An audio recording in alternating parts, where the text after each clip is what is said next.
Welcome to Shepherding the Home. Today we look again at jurisdictions and as it applies specifically to family discipleship. We'll talk about how God has ordained the family as the estate and the institution that is responsible for family discipleship. Talking about jurisdictional violations and how that has led to tragic results in the process of discipleship in our current children and in future generations. And so kind of looking at the idea of needing to bring things back to alignment, to doing discipleship within the institutions that God had ordained it, and the challenge that is that come through that. And so this is something I personally am pretty passionate about, excited about, which means I'm a glutton for punishment.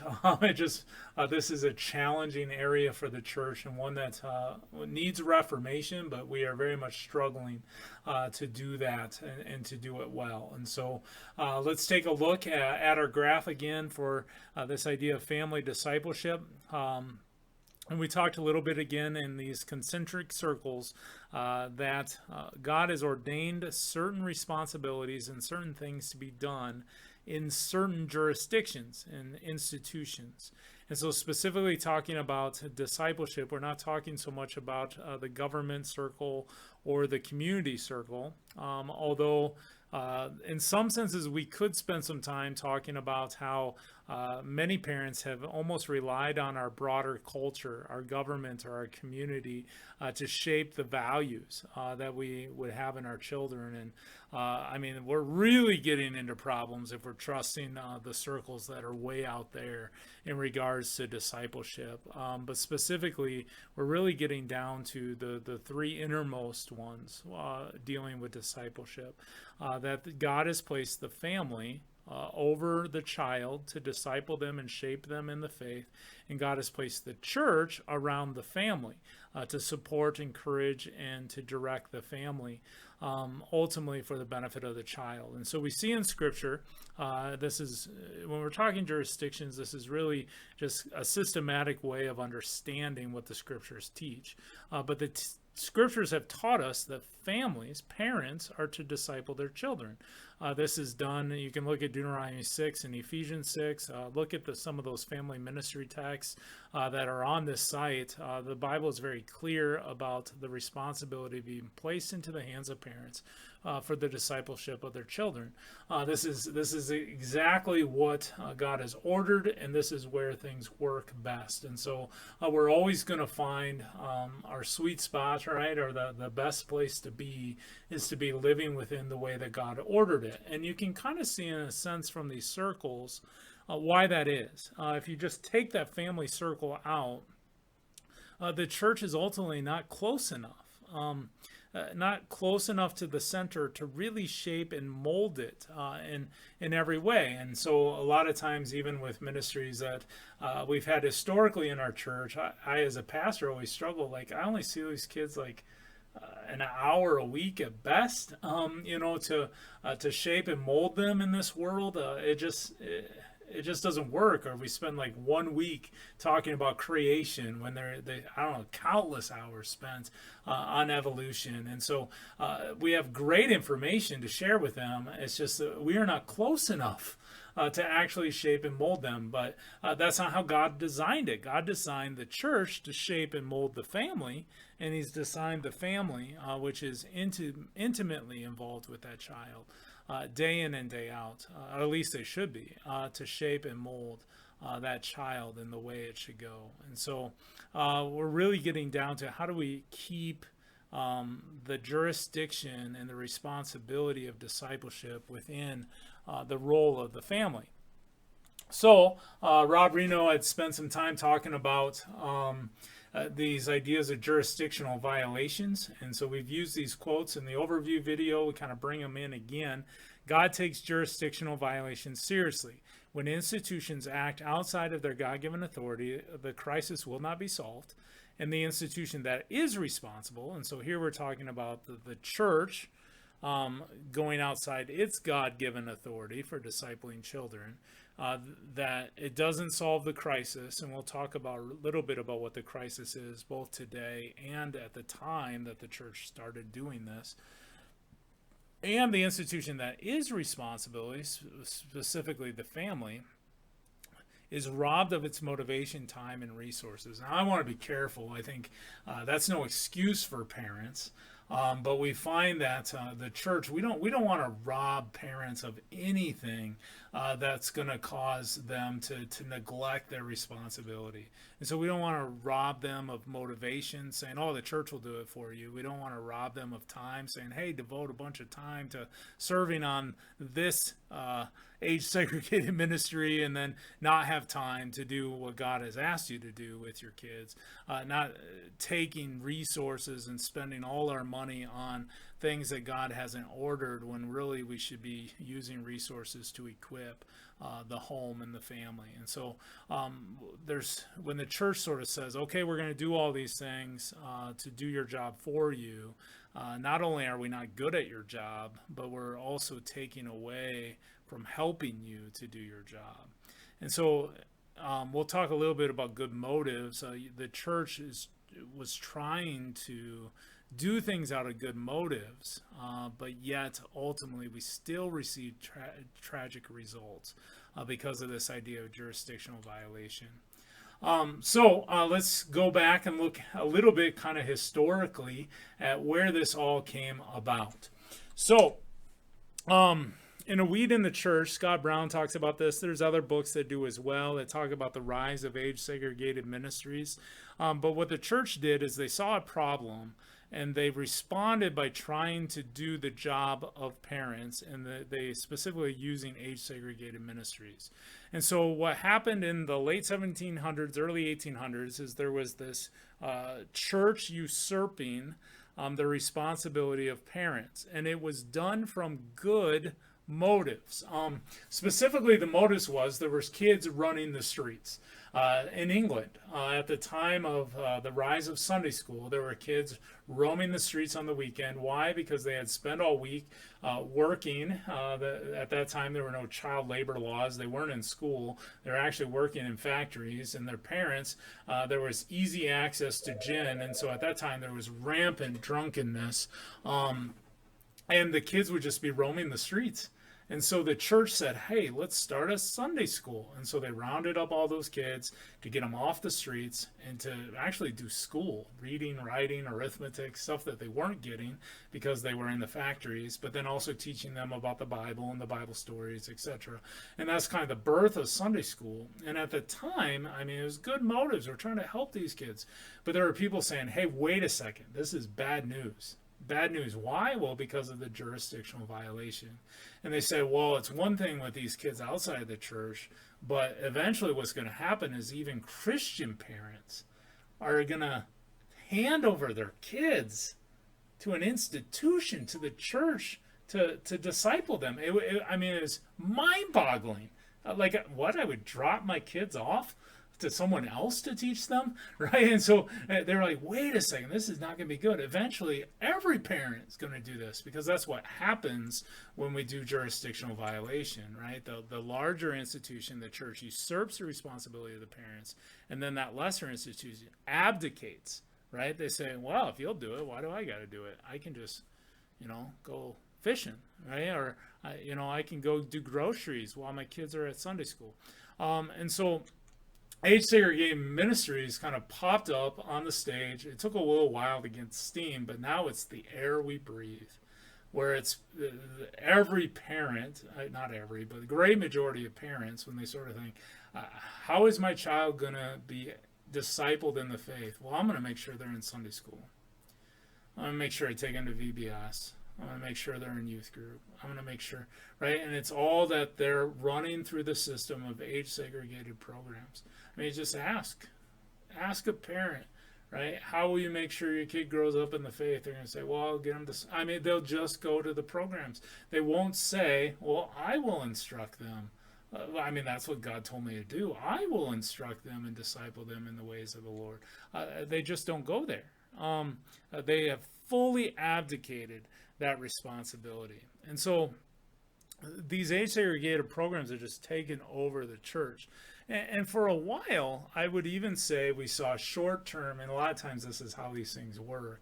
When the larger institution usurps its authority, there's short term gain. The church did see some short term gain. Why? Because the families were functioning appropriately, and we were reaching out to new people, to new families. But now we're on the long-term cliff dive, right? Now every parent, in a sense, is not viewing it as their responsibility, but it's the church's job, and that just doesn't work. As we have abdicated that authority, things have fallen apart. So, what do we do about this? Now, Rob Reno and Scott Brown, these are kind of ones I'm talking about quite a bit with jurisdictions. They kind of come to slightly different ideas on how do we respond. And so one of the things Rob Reno talks about regards to jurisdictions is that when the larger institution acts righteously, then the lesser institution oftentimes will unrighteously rebel. And so he had used the example, a woman wants to get a divorce. The church says, nope, you have no grounds for that. And so then she flees the church, right? Or she just gets divorced anyway. She rebels against the church. And so one of the things we found, now the air people breathe is age-segregated ministries. So what if the church comes to its families and says, we're not going to do Sunday school anymore? Right? For the most part, they'll probably rebel. Why? Well, because I went to Sunday school as a kid and I loved it. Aren't we supposed to plant seeds with kids? What? And so they rebel. They either flee the church, they go to another church that has Sunday school, or they rise up to fire the pastor or the youth worker proposing it. It's the air we breathe. I've even had people sort of say, well, if you're going to go that way, I'm going to go to a place that's a little bit more traditional. And by traditional, I mean does Sunday school, which is interesting because the church never had it for most of its existence. It's a very new thing on the stage of Christianity. It's not traditional at all, even though it's the only thing we know. And so we're in this difficult situation where the families of churches, what they expect is age-segregated programs. And if you're not going to provide those things for them, it doesn't matter what the Bible says, they're going to rebel because they're going to say that's what church is. We even have families that kind of, what does it mean to be a Christian? I take my kid to Sunday school. It has nothing to do with their faith or them. They never darken the door of a worship service, but they drop their kids off for Sunday school. Why? Because that's what it means to be a Christian. So we've also totally redefined the idea of Christianity, not as a following of Jesus, but you go through programs as a kid. That's what Christianity is. I swear that's where we've gotten to. And so when the church says, whoa, wait a second, they tend to rebel, either because and a lot of times they'll say, well, this is what's best for kids. Really, it's what they like. They, as a parent, want to feel comfortable that they're doing the right things, right? They want to be able to drop their kids off and go get groceries, right? Or they want to be able to drop their kids off, and they want to have kind of those box checks that yes, I'm doing the right things. I'm being a good parent. And they don't want to step into the responsibility that God has really placed upon them because they don't feel prepared for it, maybe in some ways. We've abdicated for so long, right? It is hard to step into that and say, yes, that's my responsibility. So Scott and Rob kind of land on a little bit different places on where do we go from here. Scott is pretty strong on we need to repent. We need to get rid of age-segregated ministries. We need to move to family integrated, that we're all together doing worship together, etc., and that families are instructing their kids in the home. Just going right back to what Scripture teaches. I think Rob wants to get the same place, but he's also aware of kind of well, not that Scott's not aware of it, but in light of the fact that most likely in most contexts, families are going to rebel when they hear these things. It's just shocking to them, and so they rebel. I don't want that. They don't want to step into the responsibility. And so he's kind of a little bit softer on, well, this is where we want to get, but he doesn't necessarily come down on what we have been doing. And this is kind of a sad thing, I think, a little bit in his book, is that he betrays his own teaching, because I agree with pretty much everything in his book, with the exception of kind of where he lands with where do we go from here, because he betrays himself a little bit. He's the one that taught that if the church does it for the parent, we will rob the parent. And in my experience, I've been saying to families over and over again, you need to do this, you need to do this. This is what the Bible says. You need to do this. But at the same time, we keep saying, hey, drop them off and we'll do it. And so we betray ourselves when we say, you need to do it, and then we say, bring him here and I'll do it. And it's not working. And so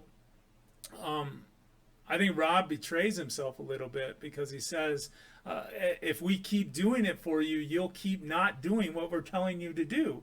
And so he says, kind of in a sense, he takes a long-term approach. And I'm not saying he's all wrong on that, because I think just an abrupt, we're not doing this, we're doing this, may not really be effectual.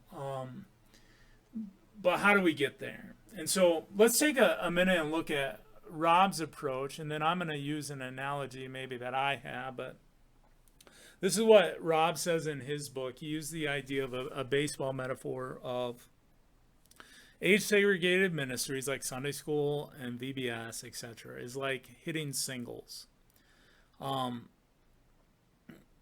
I mean, okay, but not really what we hope. We want solid hits, right? And so a double, right? If we can move to doing some more double activities, this would be programs where parents are trained on how to disciple their children. And so we want to institute a few more of those things.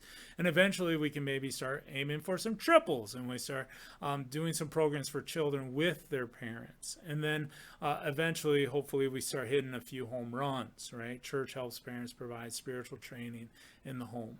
The problem I see with this analogy, and I know every analogy has breakdowns, but if you go to a baseball game, or, if I remember when I played baseball, I didn't do a lot of it, but if I hit a single, I wasn't too unhappy.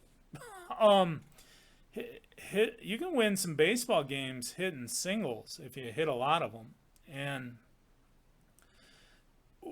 we're pouring all of our efforts as a church into singles.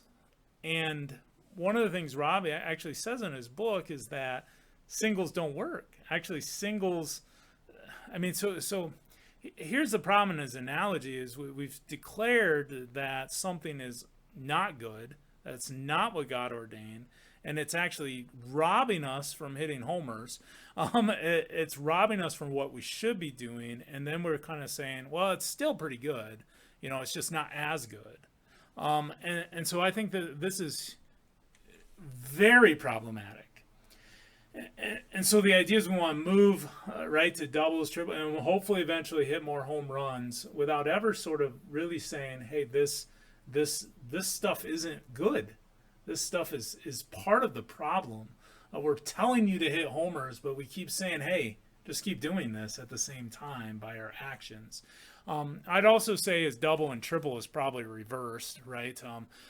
It is a lesser thing to do programs for children with their parents present than it is to actually start training the parents in what they're supposed to be doing. So I would actually say it's a higher level thing. That's probably our first step actually is, okay, let's move to training parents on what they need to do. And eventually, hopefully, we actually get parents doing it in their home.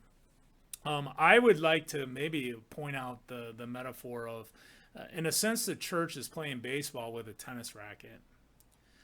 Rather, maybe step away from the single, double, triple home run. The idea is we want to score points, and we are trying to play baseball with a tennis racket. something that was never designed for what we're trying to do. God is designed for discipleship to occur from one generation to another. He never gave us any instruction on age segregated ministries. It's a new invention that actually comes from pagans, and we're trying to play the game of baseball and disciple our children using the wrong equipment.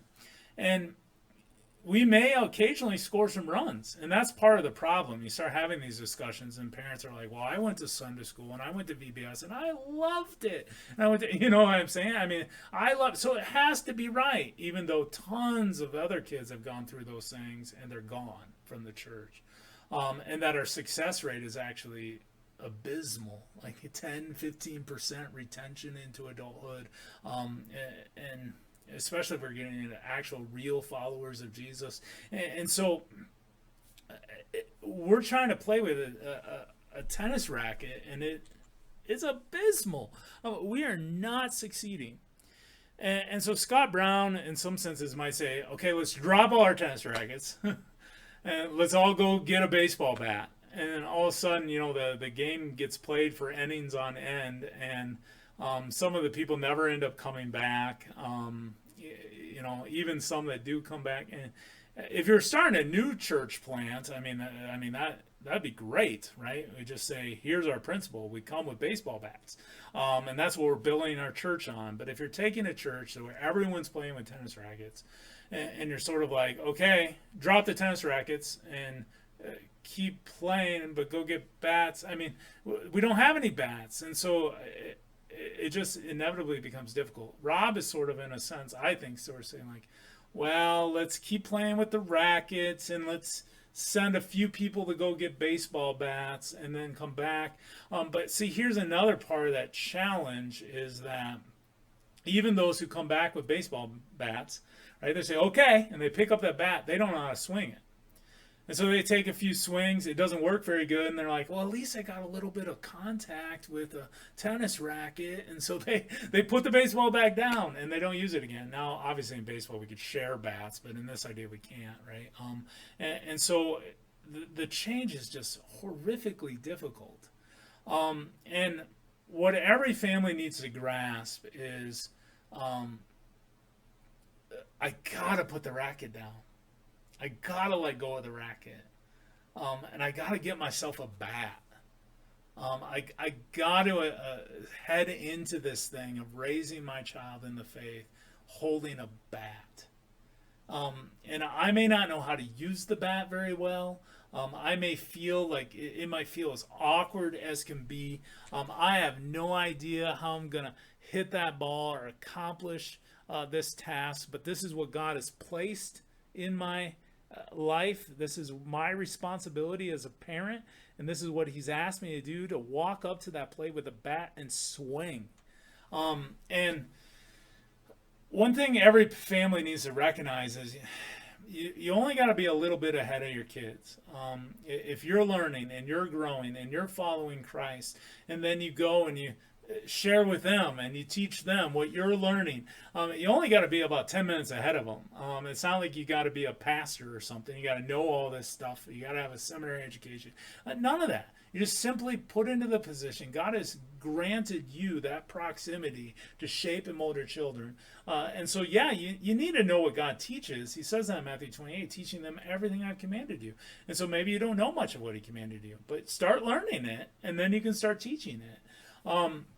And the church is here for you. And actually now the church needs to take on their job that God has given you, which is actually to encourage you, correct you, guide you, right? If you've been teaching your kids something false, correct you in that so that you can learn to teach your kids what is right.